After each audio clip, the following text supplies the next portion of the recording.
saw a call for submissions from a local film festival for short films made by families.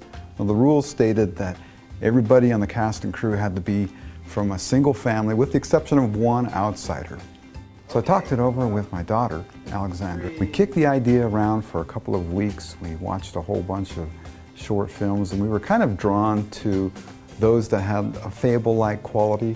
Finally, an idea came to me, so I holed up for a couple of evenings and wrote the script and I shared it with her and she gave me the thumbs up.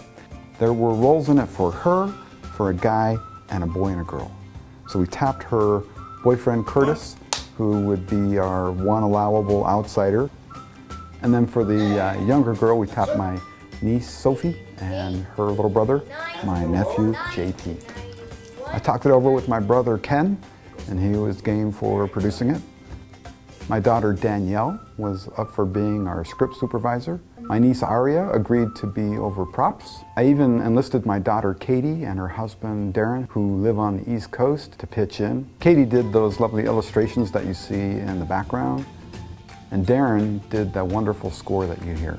I even roped my mom into it. She's the one who's playing the ukulele that you hear during the closing credits.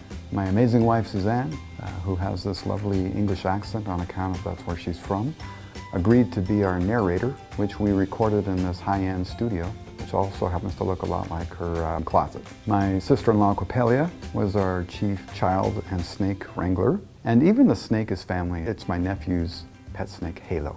So it really was a family affair. The big challenge I knew was trying to fit this like 11-page script into a 5-minute time limit. I ended up putting a storyboard on a timeline to see if it was possible to get all these shots within the 5-minute limit.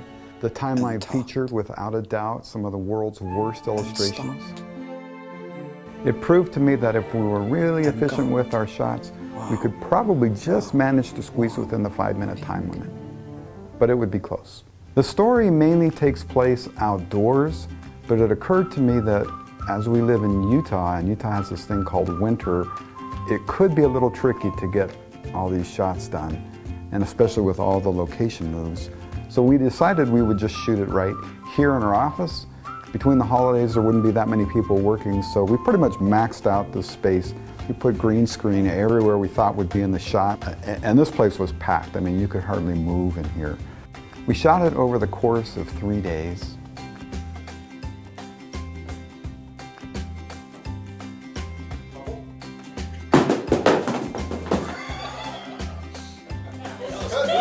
The suitcase tossing scene we had to do probably about 10 or 15 times, and every time I tried to do it, it would either be too close to me or too far away from me.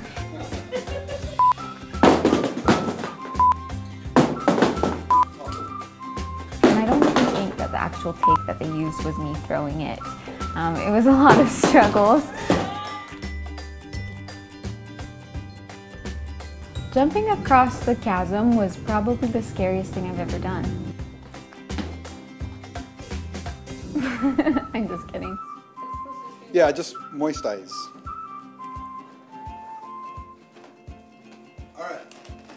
There was a scene where I was supposed to tear up and I couldn't find anything to draw on that made me sad enough to cry. We ended up using eye drops, so I had just my eyes open and then my dad dropped some eye drops in there. And we started rolling and it was like 5 seconds and then 10 seconds and 15 seconds and 20 seconds and the cut wasn't coming. And then finally we hear a cut.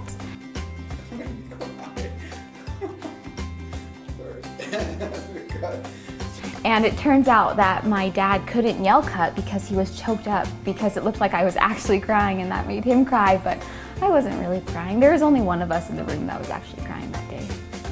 Working with my dad, well, I wasn't sure how it was going to work because, you know, there's home dad and there's work dad, and I just had never gotten to work with work dad. And so it was really fun. It was fun spending my Christmas break with my dad. He is very good at what he does, and so it was fun to help him with his talents and his endeavors. And it's something that I will never forget. We barely managed to get it edited in time and within the 5-minute time limit. We had to cut some things The version that we now have online has a few of those shots put back in, so it's slightly over the 5-minute limit, but it's basically what we submitted. And it ended up winning, which made us very happy, but even better to me was that we'll always be able to look back at this little moment in our lives together, in our memories, but also actually be able to watch it with our own eyes, and that'll be kind of fun.